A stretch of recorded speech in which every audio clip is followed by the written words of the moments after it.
יברכך אדוני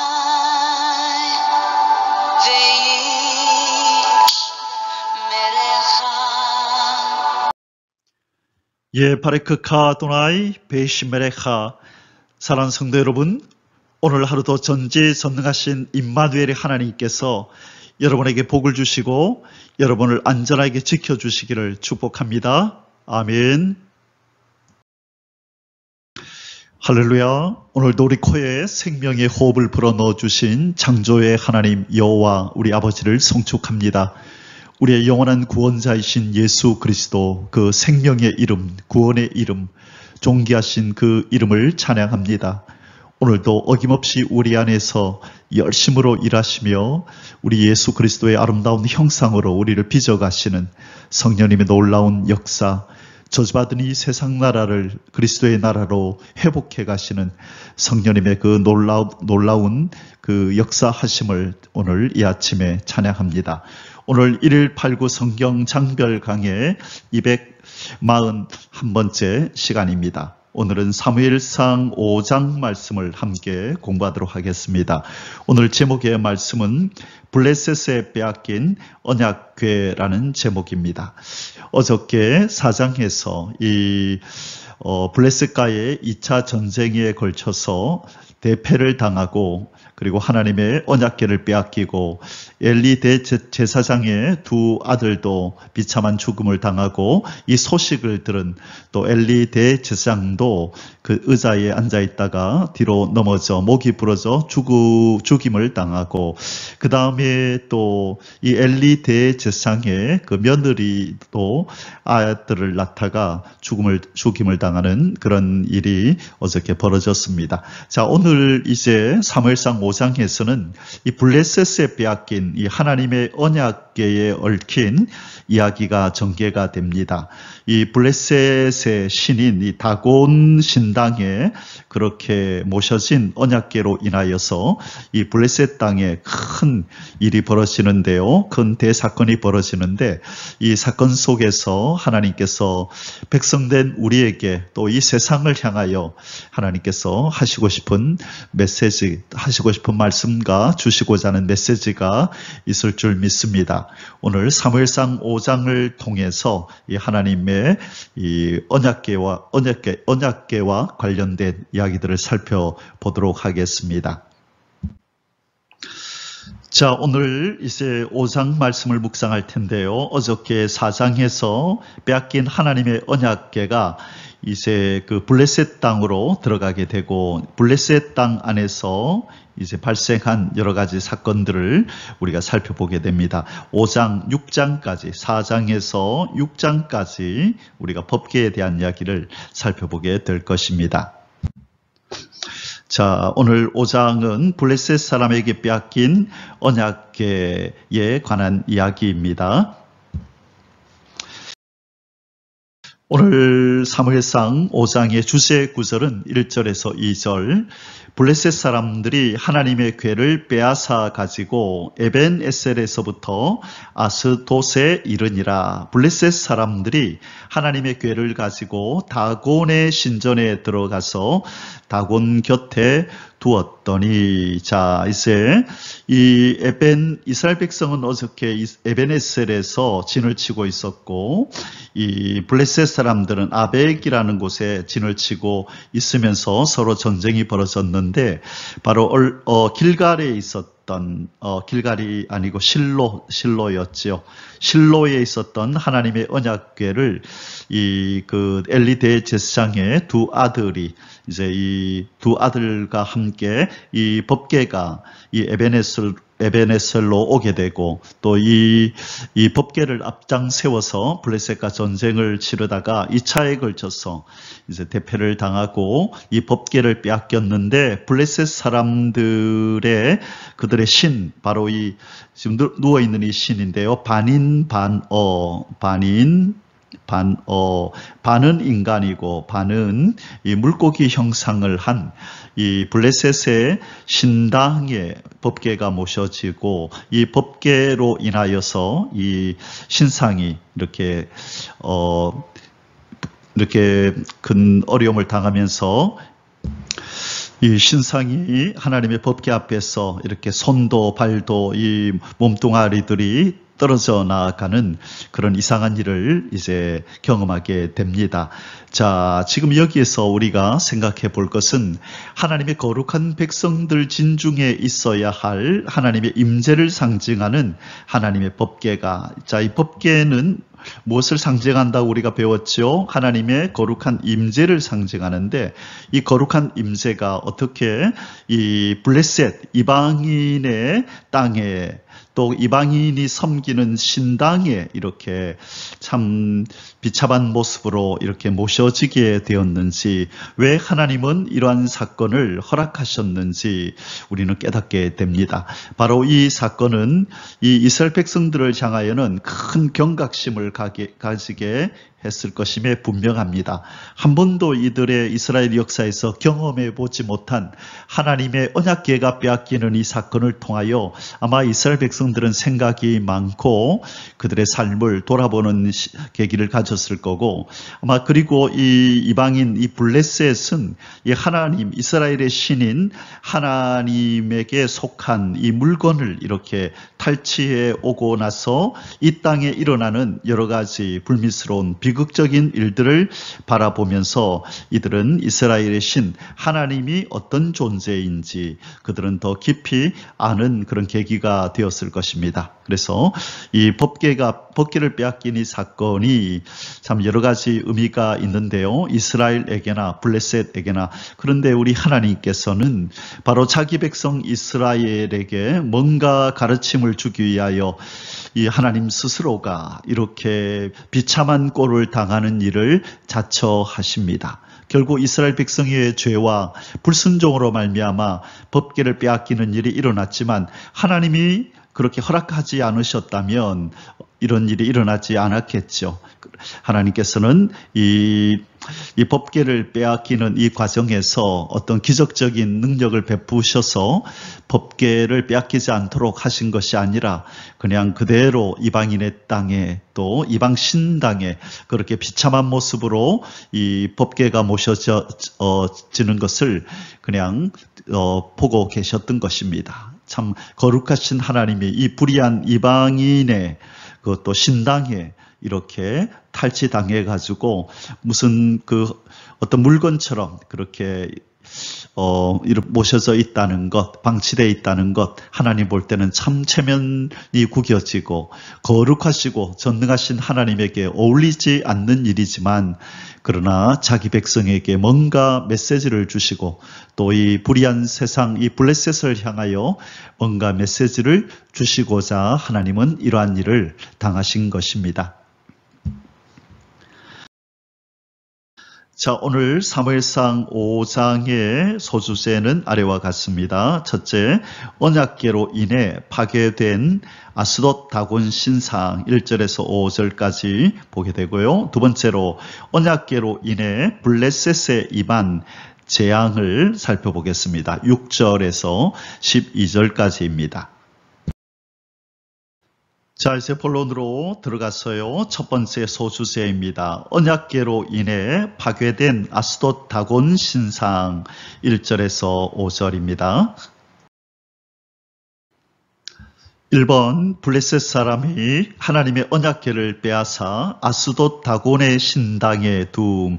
자, 이 아스돗이라는 블레셋 땅에 이 다곤의 신전이 있었는데 빼앗은 하나님의 이 언약궤, 이 법궤를 이 다곤의 신전에 두었다는 것입니다. 오늘 우리가 주제 구절로 살펴본 내용이죠. 블레셋 사람들이 하나님의 궤를 빼앗아 가지고 에벤에셀에서부터 아스돗에 이르니라. 블레셋 사람들이 하나님의 궤를 가지고 다곤의 신전에 들어가서 다곤 곁에 두었더니, 자, 이스라엘 백성들은 블레셋과의 전쟁에서 이렇게 패배하자 최후의 수단으로 하나님의 언약궤를 메고 전쟁을 그렇게 수행한 장면을 어제 보았습니다. 하지만 이 방법도 실패로 끝나고 말았죠. 그들이 거룩하게 여기는 하나님의 언약궤가 앞장섰지만 오히려 그 언약궤마저도 빼앗기는 수모를 겪었던 것입니다. 이 패배는, 이 언약궤를 빼앗기는 이 사건은 이스라엘 백성들에게 뿐만 아니라 하나님에게도 참으로 이 불경스러운 일이었습니다. 거룩한 하나님의 이 성물이 이방의 땅에, 그것도 이방 신전에 그렇게 방치되는 이 일은 하나님 볼 때도, 거룩하신 하나님께도 참으로 불경스러운 일이 아닐 수 없었습니다. 주변의 사람들이 뭐라 그랬겠어요? 저 이스라엘의 신도 별 수 없네. 저 블레셋에게 패배하여 저런 꼴을 당하고 있네라고 아마 조롱을 하였을 것입니다. 자, 하나님의 임재를 상징하는 이 법궤조차도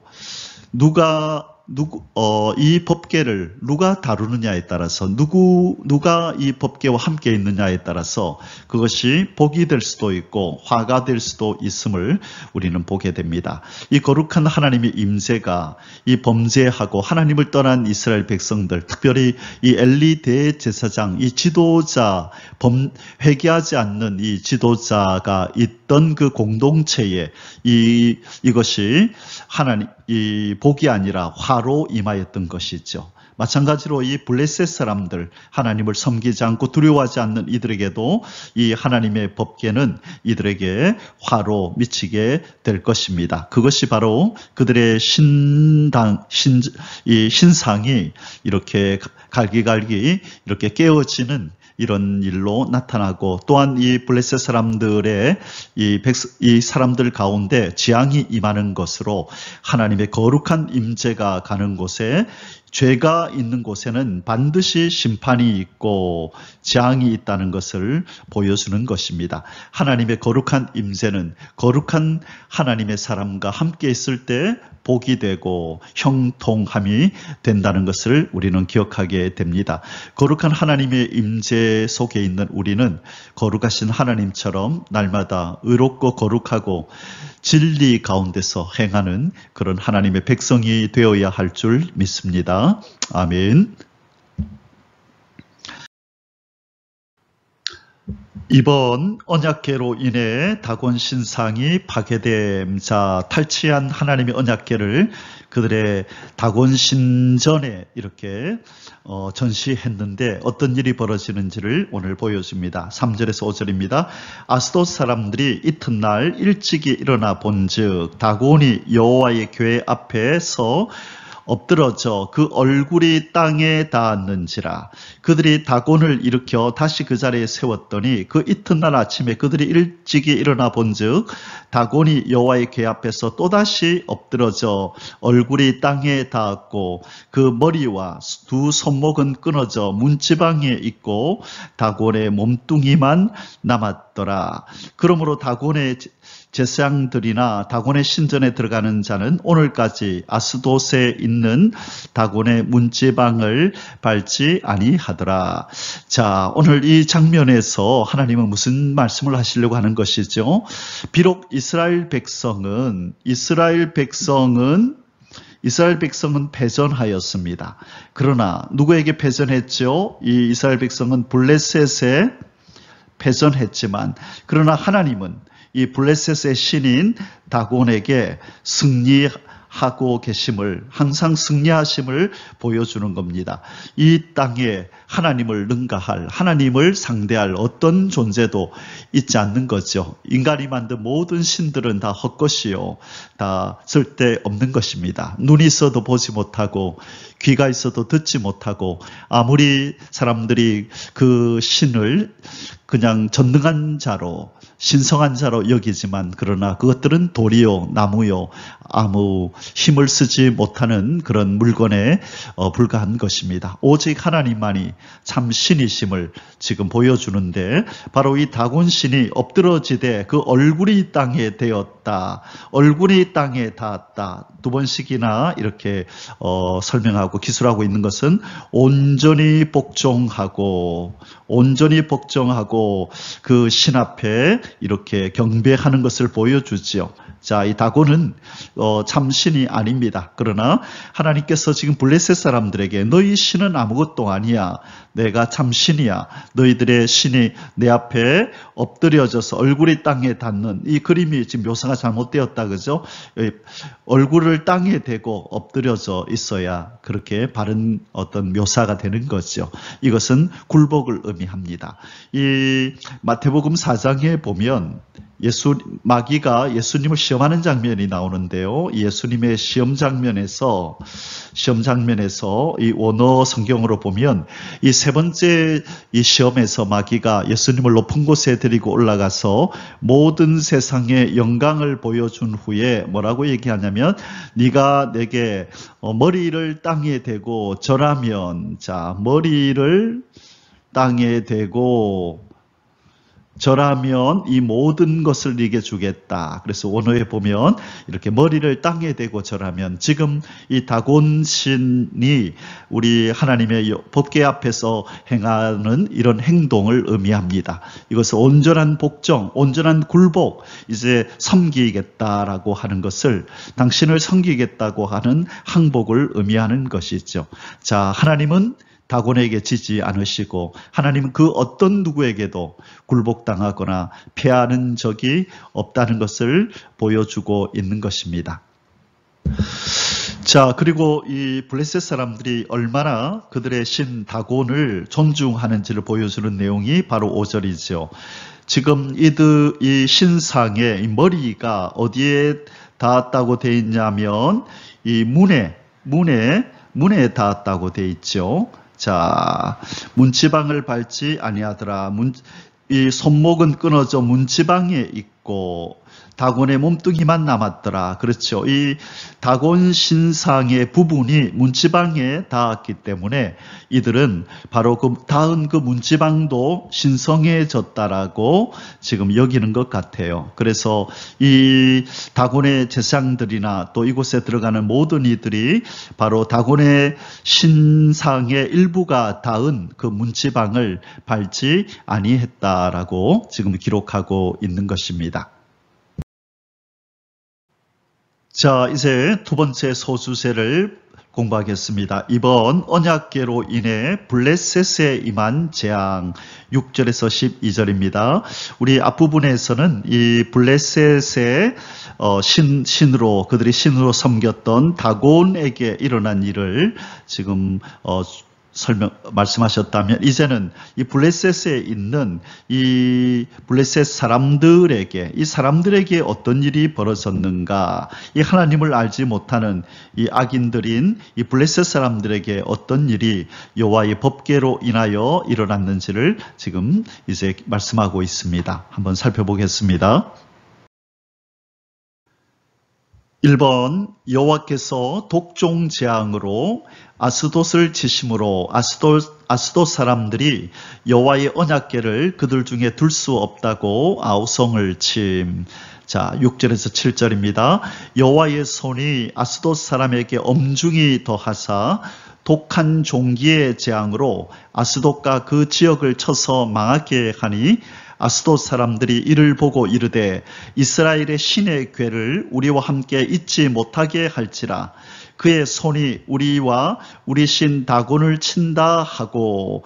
자, 이제 이 이스라엘 블레셋의 이 아스돗이라고 하는 바로 이곳에 있는 사람들이 바로 하나님께서 내리시는 재앙으로 인하여 독한 종기들이 온몸을 덮어서 이들이 고통을 당하는 것을 보게 됩니다.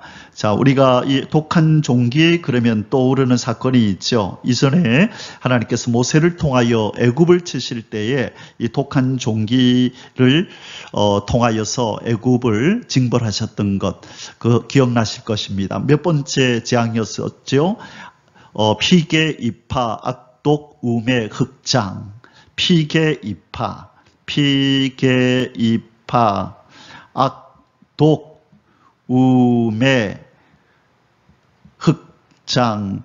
피개구리, 이파리, 악질, 독종, 독한 종기 6번째네요. 6번째 재앙이 바로 이 독한 종기가 나는 것이었는데 바로 이것을 통하여 압제당하고 포갑당하던 이스라엘 백성을 해방시키는 일이 있었잖아요.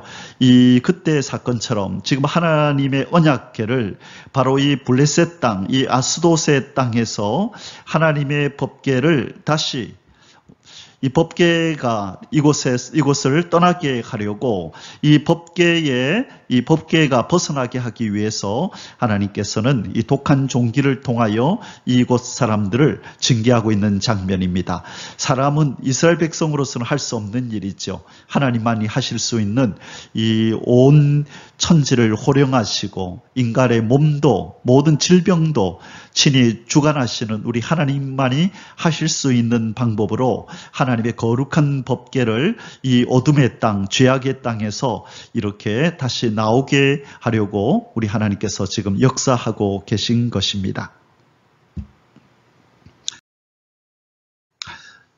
이번 블레셋 방백들과 의논한 끝에 언약궤를 가드로 옮긴 8절에서 9절입니다. 이에 사람을 보내어 블레셋 사람들의 모든 방백을 모으고, 이 블레셋에는 몇 개의 이 독립된 부족 국가가 있다고 우리가 배웠죠. 5개. 이 블레셋 지역은 5개의 지역으로 나눠져 있는데 여기에는 각각의 지도자가 있어서 이 5개 지역에 방백들이 있어서 이들은 이렇게 함께 연합국 체계로 이렇게 있으면서 공통된 어떤 관심사에 대해서는 함께 모여서 의논하고 그렇게 결정하는 이런 체계를 가지고 있었던 것입니다. 그래서 이제 블레셋 땅에 독한 종기로 인하여 큰 재앙이 임하자 이들은 모여서 이를 어떻게 하면 좋을까 지금 의논하는 그런 장면입니다. 우리가 이스라엘의 신의 궤를 어찌하랴 하니 그들이 대답하되 이스라엘 신의 궤를 가드로 옮겨가라 하므로 이스라엘 신의 궤를 옮겨갔더니 그것을 옮겨간 후에 여호와의 손이 심히 큰 환난을 그 성읍에 더하사 성읍 사람들의 작은 자와 큰 자를 다 쳐서 독한 종기가 나게 하신지라. 처음에 실로에 있던 법궤가 에베네셀로 왔고 이 블레셋 사람들에 의해서 빼앗겨서 아스돗으로 옮겼고 이 아스돗에 이 재앙이 임하자 독한 종기가 임하자 이제 가드로 옮겼습니다. 가드로. 이 사람들도 참 무책임하다, 그죠? 자기들에게 이 법궤로 인하여서 종기가 악한 독종이 생겨서 그들이 재앙을 받았다면 이것을 다른 도시로 다른 곳으로 다른 이렇게 마을로 옮긴다면 거기에도 동일한 일이 일어날 텐데 나만 아니면 돼라는 식으로 우리만 아니면 돼 하는 식으로 의논을 하고 바로 이 가드라는 곳으로 이것을 보내버렸는데 그곳에서도 마찬가지로 독한 종기가 나서 이들도 재앙을 받는 그런 모습을 보게 되는 것입니다. 3번 하나님의 언약궤를 에그론으로 보내니 에그론 사람들이 심히 반발하여 부르짖음. 10절입니다. 이에 그들이 하나님의 궤를 에그론으로 보내니라. 하나님의 궤가 에그론에 이른즉 에그론 사람이 부르짖어 이르되 그들이 이스라엘 신의 궤를 우리에게로 가져다가 우리와 우리 백성을 죽이려 한다 하고 참 이 이방인들 이 블레셋 사람들이 참 이 무지하고 좀 완악하지요. 이렇게 하나님이 확실한 분명한 증거를 보임에도 이들은 회개하지 않습니다. 이스라엘 신의 이 무서움을, 이 심판의 엄미함을 보았다면 이들이 이렇게 공포에 질려서 아우성칠 것이 아니라 더 나아가서 그 하나님 앞에 이스라엘의 신에게 용서를 구하고 잘못했다고 이제 우리도 당신을 섬기겠다고 그렇게 반응하면 얼마나 좋을까요? 회개를 지나서 하나님을 섬기겠습니다까지 갔다면 얼마나 좋겠습니까? 그러나 인생들은 이런 확실한 증거들을 보여주어도 그들은 회개하기는커녕 하나님을 섬기기는커녕 오히려 거역하고 반발하고 오히려 그 신을 향하여 화를 내고 그렇게 덤벼드는 것이 바로 인간의 모습입니다. 그 내용을 요한계시록 16장에 가면 7 대접재앙이 나오는데요. 이 재앙을 받는 인생들, 이 초자연적인 이 재앙을 그들이 경험하면서도 그 재앙을 내리는 신에게 회개하지 않고 오히려 거역하고 그 신을 향하여 삿대질하는 모습을 우리는 보게 됩니다. 하나님의 은혜가 아니면 우리도 이 무리들 중에 한 사람이었을 것입니다. 그러나 우리는, 저와 여러분은 우리 하나님의 은혜로 이 어둡고 패역한 세대에서 이런 이 인간들의 이 완악한 인간들 속에서 하나님의 은혜로 택함을 받고 부르심을 받아서 예수 그리스도 안으로 들어와 하늘의 백성으로 거듭나는 큰 은혜와 은총을 받았습니다. 이것이 우리의 힘으로 된 것이 아니고 우리의 의에 의한 것이 아니고 하나님의 전적인 은혜임을 우리가 깨닫고 감사를 잊지 않아야 될 줄 믿습니다. 할렐루야. 우리를 구원하시고 우리를 하나님의 백성 삼아주신 우리 하나님, 우리 주 예수 그리스도를 찬양합니다. 할렐루야. 자, 지금 이 법궤의 이동 경로를 다시 한번 보겠습니다. 실로에서 에베네셀로, 그리고 아스도스로, 가드로, 이제 에그론까지 왔네요. 하나님의 법궤가 수모를 당하고 있습니다. 거룩한 하나님의 임재를 상징하는 법궤는 자기 백성 가운데 있어야 그것이 제자리인데, 이렇게 이스라엘 백성이 하나님 앞에 등을 돌림으로 말미암아 하나님의 이 언약궤가, 하나님의 임재를 상징하는 이 법궤가 이렇게 이방의 땅에서 수모를 당하고 있는 모습입니다. 4번, 결국 블레셋 방백들이 모여 언약궤를 이스라엘로 돌려보내기로 함. 11절에서 12절입니다. 이에 사람을 보내어 블레셋 모든 방백을 모으고 이르되 이스라엘 신의 궤를 보내어 그 있던 곳으로 돌아가게 하고 우리와 우리 백성이 죽임을 당함을 면하게 하자 하니, 이에 온 성읍이 사망의 환난을 당함이라. 거기서 하나님의 손이 엄중하심으로 죽지 아니한 사람들은 독한 종기로 치심을 당해 성읍의 부르짖음이 하늘에 사무쳤더라. 자, 이 내용은 하나님 편이 되지 않는, 바로 하나님을 섬기지 않는 이방인들이 장차 당하게 될 마지막 최후의 심판을 또한 말씀해 주고 있습니다. 구약은 이 하나님과 화목하지 않는 인생들의 최후를 말씀하는 거예요. 이 구약의 사건들은 무엇을 말씀해 준다고요? 하나님의 공의를 말씀해 주시는 것이고, 하나님과 화목하지 못한 인생들의 최후의 심판을 말씀하고 있습니다. 하나님과 화목하지 않는 인생들은 종국에 가서 결국 하나님의 엄중하신 심판으로 말미암아 영원한 심판, 영원한 지옥행을 면치 못할 것을 말씀하고 있는 것입니다.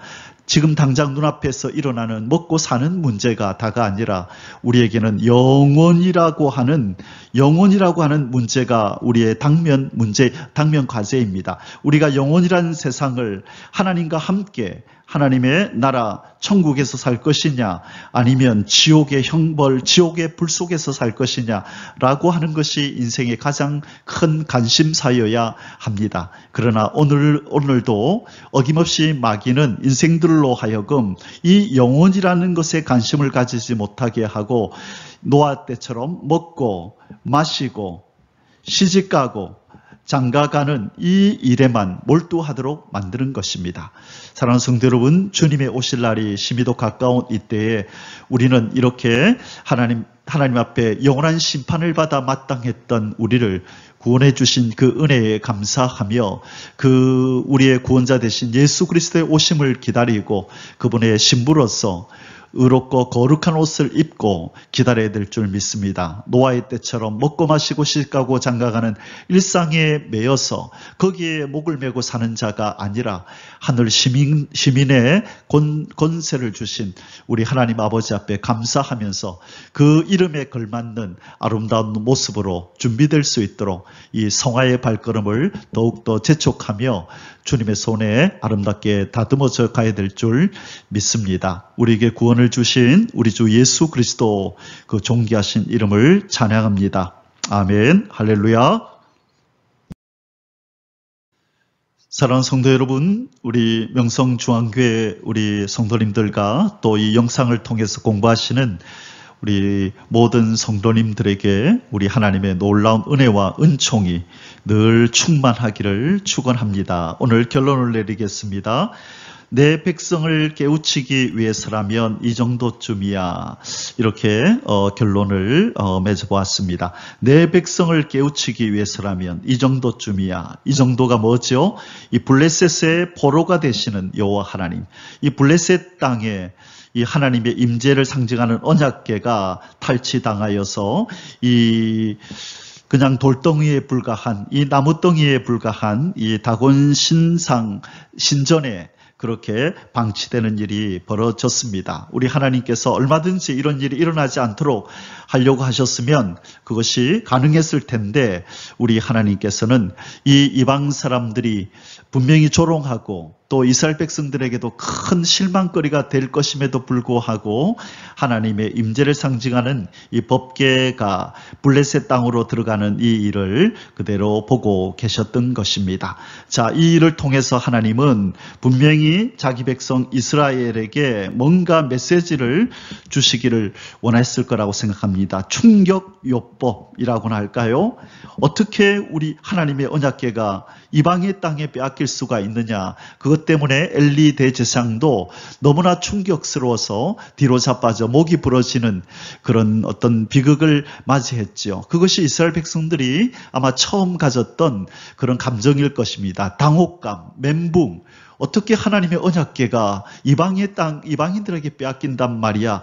그러면서 아마 그들은 많은 생각들을 하고 또 회개하는 사람도 있었을 거고 또 통곡하며 애통해하며 그런 어떤 반응을 보인 사람들이 많았을 것입니다. 아마 하나님께서 그러한 반응을 자기 백성들에게 요구하셨을지도 모릅니다. 나중에 일어날 일이지만 하나님께서는 이 바벨론이라는 곳에 자기 백성이 끌려가는 그런 수모를 당하게 하십니다.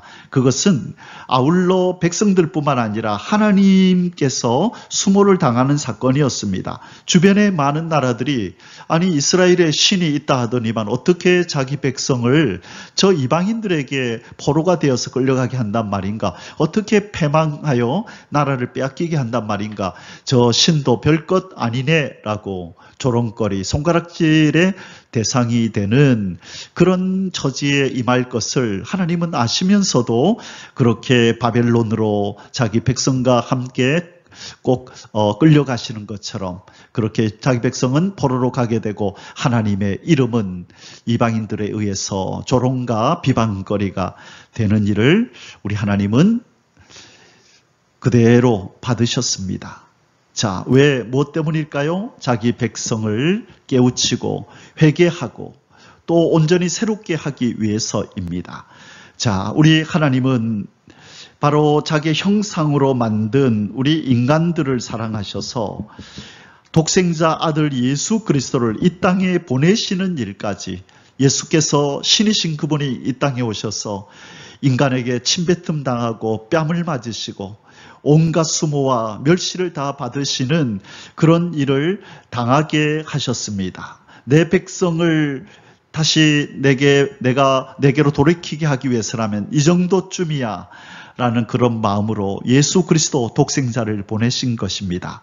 우리 이 시간에 우리 하나님의 그 큰 사랑, 우리 하나님의 그 큰 은혜, 그 놀라운 은총을 우리는 이 시간에 한번 깊이 생각하면서 감사해야 합니다. 요한일서 3장 1절에 그런 말씀이 있죠. 보라, 아버지께서 어떠한 사랑을 우리에게 베푸사 하나님의 자녀라 일컬음을 받게 하셨는가? 우리가 그러하도다.